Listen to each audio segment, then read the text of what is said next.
നമസ്കാരം. ഞാൻ അനൂപ് അഗ്നിശർമ്മൻ, ആറ്റിങ്ങൽ. നമ്മൾ ഇന്ന് പെട്ടെന്ന് മന്ത്രസിദ്ധി ഉണ്ടാവുന്നതിന് വേണ്ടി ജപം ചെയ്യുന്ന, പെട്ടെന്ന് സിദ്ധിയാവുന്ന ചില നിയമങ്ങളാണ് നമ്മളിന്ന് സംസാരിക്കുന്നത്.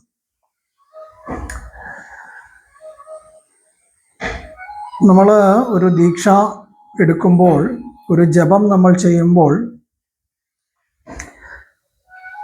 സാധാരണ നമ്മൾ ജപിക്കുന്നതിനും പെട്ടെന്ന് ഫലം ലഭിക്കുന്നതിന് വേണ്ടി നമ്മൾ ആ മന്ത്രത്തെ, ആ മന്ത്രദേവതയെ ആധാരചക്രങ്ങളിൽ ഇരുത്തി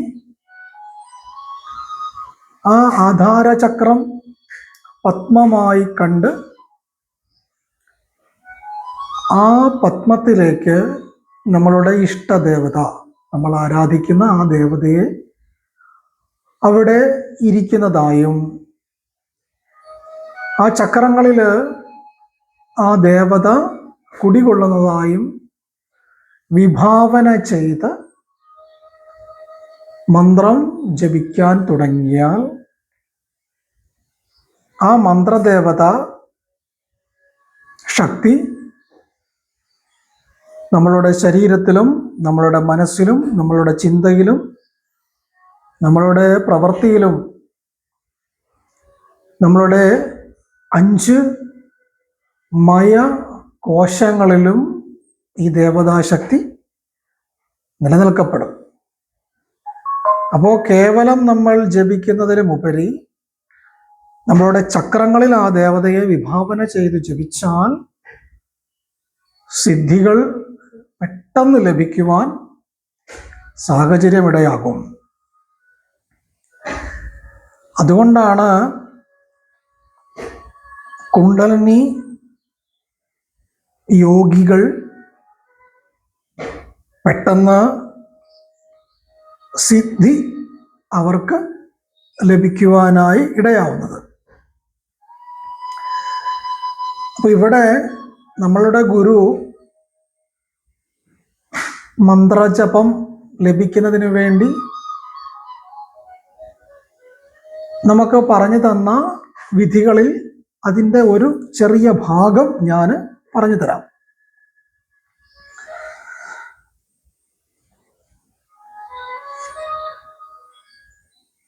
സാധകന്റെ ആത്മീയ ചക്രങ്ങളെ ഉദ്ദീപിപ്പിക്കണം. അപ്പോൾ മൂലാധാരത്തില് അവിടെ ജീവനും പ്രാണനും നൽകി അവിടെ ആ താമരപ്പൂവ് വിരിച്ച്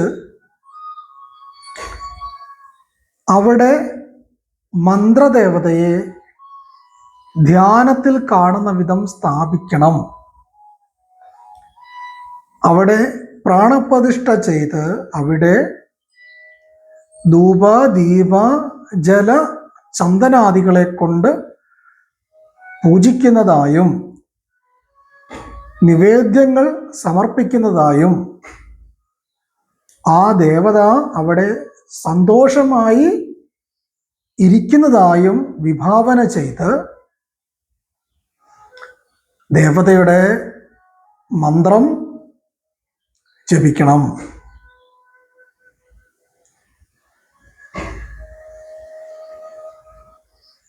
അങ്ങനെ ചെയ്യുമ്പോൾ കുണ്ടലിനി ശക്തി അനങ്ങുവാനായി തുടങ്ങും. അവിടെ ജീവശക്തിയും പ്രാണശക്തിയും ഉണരുവാനായി തുടങ്ങും. ഇതുമൂലം ദീക്ഷിതന്റെ ശരീരത്തില് ആത്മീയ ജീവകാന്ത ശക്തി വലിയ തോതിൽ ചലനം ചെയ്യുവാനായി ആരംഭിക്കും. ഈ ശക്തിയെ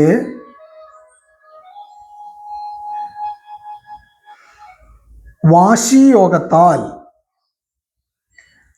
മൂലാധാരത്തിൽ നിന്നും സഹസ്രാര പത്മത്തിലേക്ക്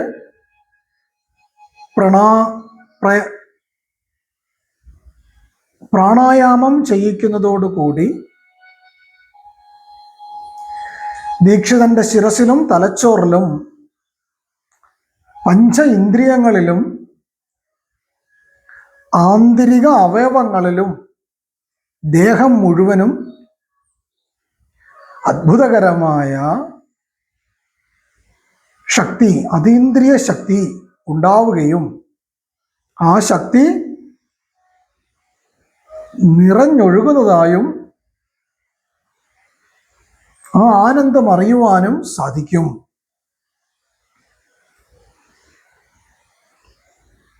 ഈ അവസ്ഥയിൽ ദേവതയെ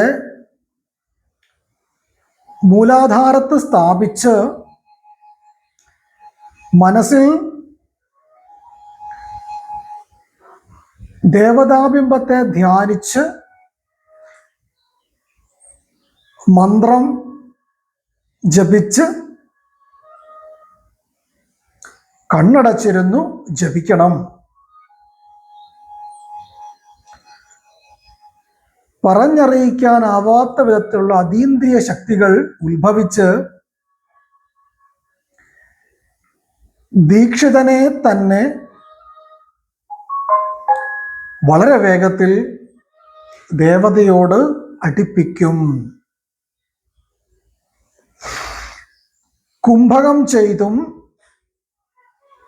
മൂലാധാരത്തില് ജപിക്കണം.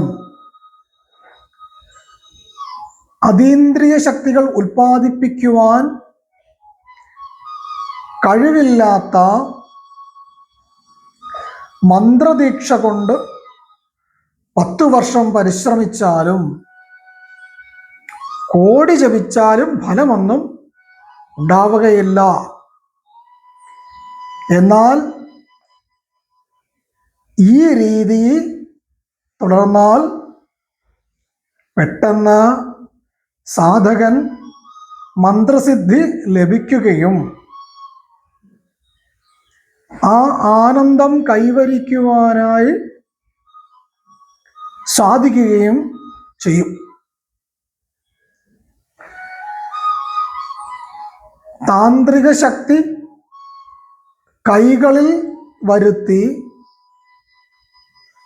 നെറുകയിൽ വെച്ച് സഹസ്രാരപത്മം, ആജ്ഞാചക്രം, വിശുദ്ധി ചക്രം, അനാഹത ചക്രം, മണിപൂരക ചക്രം, സ്വാധിഷ്ഠാന ചക്രം, മൂലാധാര ചക്രം എന്നിവയെ ഉദ്ദീപിപ്പിച്ച് ജീവനും ചൈതന്യവും നൽകി അതീന്ദ്രിയ ശക്തികളെ വളർത്തി ദേവതയുടെ സർവശക്തിയും ഏറ്റുവാങ്ങാനുള്ള കഴിവ് ദീക്ഷിതനിൽ ഉണ്ടാക്കിയെടുക്കുവാൻ ഈ ദീക്ഷാ പദ്ധതിക്ക് സാധിക്കുന്നു.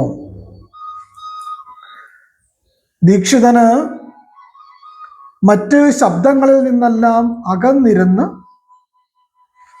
ഒരു ചെറിയ നെയ്വിളക്ക് കത്തിച്ചു വെച്ച്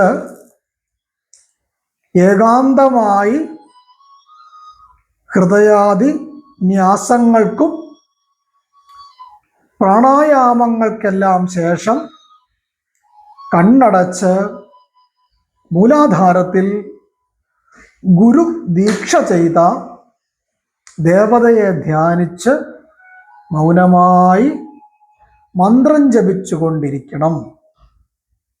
അപ്പോൾ ദേവത സാധകനുമായി ഐക്യപ്പെട്ട് സാധകന് തൻ്റെ അനുഗ്രഹങ്ങൾ നൽകാൻ വേഗം തയ്യാറാകും എന്ന് ഗുരു ഉപദേശം. അപ്പം നമ്മൾ ഒരുപാട് ജപിച്ച് വെറുതെ കൂട്ടുന്നതിലും ഈ രീതിയിൽ നമ്മൾ മന്ത്രത്തെ പ്രയോഗിച്ചാൽ ആ മന്ത്രത്തിൻ്റെ ശക്തി നമ്മളിൽ അനുഭവപ്പെടുന്നതും ആ മന്ത്രത്തിൻ്റെ എനർജി, ആനന്ദം, അനുഭൂതി ഒക്കെ നമുക്ക് അനുഭവപ്പെടുന്നതായി നമുക്ക് തോന്നും. അപ്പൊ ദേവതയുടെ ആനന്ദം എന്ന് പറയുന്നത് പറഞ്ഞറിയിക്കാൻ പറ്റാത്ത ആനന്ദമാണ്. അപ്പൊ ഈ ആനന്ദത്തിലേക്ക്, ഈ രീതിയിലേക്ക് നമ്മൾ ആനന്ദം തരുന്ന ദേവതമാരെ നമ്മൾ ചിന്തിച്ച് ധ്യാനിച്ചാൽ ആ അനുഭൂതി നമുക്കറിയാൻ പറ്റും. ആനന്ദത്തിന്റെ ദേവതയാരാ? നമുക്ക് ഏറ്റവും കൂടുതൽ ആനന്ദം തരുന്ന ഒരു ദേവതയാണ് ഭഗവാൻ കൃഷ്ണൻ.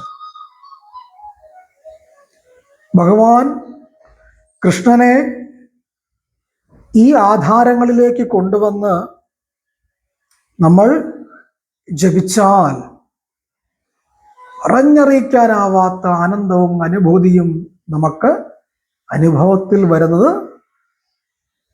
അറിയാൻ സാധിക്കും. പക്ഷേ നമ്മൾ ചിന്തിക്കേണ്ട കാര്യങ്ങൾ, നമ്മൾ ഒരു ദേവതയോട് താദാത്മ്യം പ്രാപിക്കുമ്പോൾ ആ ദേവത സാത്വികമാണോ, രജോ ഗുണമാണോ, തമോ ഗുണമാണോ എന്ന് നമ്മൾ മനസ്സിലാക്കണം. ആ ദേവതയുടെ രീതി, ദേവതയ്ക്ക് എന്തൊക്കെയാണ് ഇഷ്ടം, എന്തൊക്കെയാണ് അഹിതം എന്ന് നമ്മൾ മനസ്സിലാക്കണം. അപ്പം കൃഷ്ണൻ എന്ന് പറയുന്ന വ്യക്തി വളരെയേറെ സാത്വികമൂർത്തിയാണ്. അപ്പം ആ ദേവതയ്ക്ക് പറയുന്ന വിധാനങ്ങളെ നമ്മൾ ആചരിക്കണം. അപ്പം നമ്മൾ എന്താ, ചില അനുഷ്ഠാനങ്ങൾ നമ്മൾ പാലിച്ചു പോകേണ്ടതായിട്ടുണ്ട്. അപ്പൊ നമ്മളൊരു മന്ത്രത്തെ നമ്മൾ പ്രാർത്ഥിക്കുമ്പോൾ ആ മന്ത്രദേവത സ്ഥൂലം, സൂക്ഷ്മം, കാരണം ഈ 3 തലത്തിൽ നമ്മളുടെ കൂടെ ഉണ്ടാവും. നമ്മൾ ജപിക്കാതിരിക്കുമ്പോൾ ആ ദേവത സൂക്ഷ്മമാകുന്ന ശക്തിയാൽ നമ്മളുടെ കൂടെ കാണും. ജപിക്കാൻ തുടങ്ങുമ്പോൾ സ്ഥൂലമായ രൂപത്തിലും അനുഭവം വരുമ്പോൾ കാരണരൂപത്തിലും ഈ ദേവതാശക്തി നമ്മളുടെ കൂടെ നിൽക്കുന്നു എന്ന് സ്വയം തിരിച്ചറിവുണ്ടാകണം. അപ്പോൾ നമ്മൾ മനസ്സിലാക്കണം, നമ്മളൊരു പ്രവൃത്തി ചെയ്യുമ്പോൾ ആ ദേവത എൻ്റെ കൂടെയുണ്ട്, ഞാൻ ചെയ്യുന്ന പ്രവൃത്തിക്ക് ആ ദേവതയ്ക്ക് ഹിതമാണോ അഹിതമാണോ എന്ന് നമ്മൾ മനസ്സിലാക്കണം. അപ്പൊ കൃഷ്ണനെ, വിഷ്ണുവിനെ, സരസ്വതി, ദുർഗ ഇങ്ങനെയുള്ള ദേവതയെ ഉപാസിക്കുന്നവര് നമ്മള് മത്സ്യമാംസാദികൾ കഴിച്ചാൽ ആ ദേവതയ്ക്ക് ഇഷ്ടപ്പെടുമോ? ആ സ്ഥൂലം, സൂക്ഷ്മം, കാരണം എന്ന നിലയിൽ നിലനിൽക്കപ്പെടുന്ന ഈ ശക്തി നിരസപ്പെടില്ലേ? പിണക്കമുണ്ടാവില്ലേ? ഇവ ഭദ്രകാളിയിലൊക്കെ ഉപാസിക്കുന്ന ആളുകൾ, അല്ലെങ്കിൽ ഗൗരവമൂർത്തികളെയൊക്കെ ഉപാസിക്കുന്നവരൊക്കെ ആണെങ്കിൽ ഒരു പക്ഷേ അത്തരത്തിലുള്ള ചില കാര്യങ്ങളൊന്നും കണ്ടില്ല കേട്ടില്ല എന്ന് നടിക്കും. എന്നാൽ ഇങ്ങനെയുള്ള ദേവതമാരെ നമ്മൾ ജപം, തപം, ധ്യാനങ്ങൾ ചെയ്യുമ്പോൾ ആ ദേവത നമുക്ക് നന്മയായി അനുഗ്രഹ കലകൾ നമ്മളിൽ നിറയണമെങ്കിൽ നമ്മൾ ഇങ്ങനെയുള്ള ചില അനുഷ്ഠാനങ്ങളെ, ആചാരങ്ങളെ നമ്മൾ ഫോളോ അപ്പ് ചെയ്യേണ്ടതായിട്ട് വരും. അപ്പോഴാണ് ആനന്ദമറിയുവാനായി സാധിക്കുക. ഇത് നമ്മൾ മനസ്സിലാക്കണം. അങ്ങനെ പല കാര്യങ്ങളുണ്ട്. ജപങ്ങൾക്ക് തന്നെ 40 വർണ്ണങ്ങളുണ്ട്. അങ്ങനെ പല കാര്യങ്ങളുണ്ട്. അപ്പൊ ഇത് മനസ്സിലാക്കുക. ഈ രീതികൾ ജപം ചെയ്യുന്നവർ ഇങ്ങനെയൊന്ന് ചെയ്ത് നോക്കുക. അവനവൻ്റെ ആധാര ചക്രങ്ങളിൽ താമര പൂ ചിന്തിച്ച് അവിടെ ആ ദേവതയെ ഇരുത്തുന്നതായി ചിന്തിച്ചുകൊണ്ട് ആ ദേവതയെ ചക്രങ്ങളിൽ കണ്ടുകൊണ്ട് ജപിച്ചു നോക്കൂ. ഒരു 3 ദിവസം കഴിയുമ്പോൾ തന്നെ നമുക്ക് അതിൻ്റെതായ ഫലം നമുക്ക് അനുഭവപ്പെടും. ദേവതയുടെ പ്രസൻസ് നമുക്ക് ഫീൽ ചെയ്യും. അത് മനസ്സിലാക്കുക. സഹനാവവതു സഹനൗ ഭുനക്തു സഹ വീര്യം കരവാവഹൈ തേജസ്വിനാമതീതമസ്തു മാ വിദ്യുഷാവഹേ. ഓം ലോകാ സമസ്ത സുഖിനോ ഭവന്തു. ഓം ശാന്തി ശാന്തി ശാന്തി.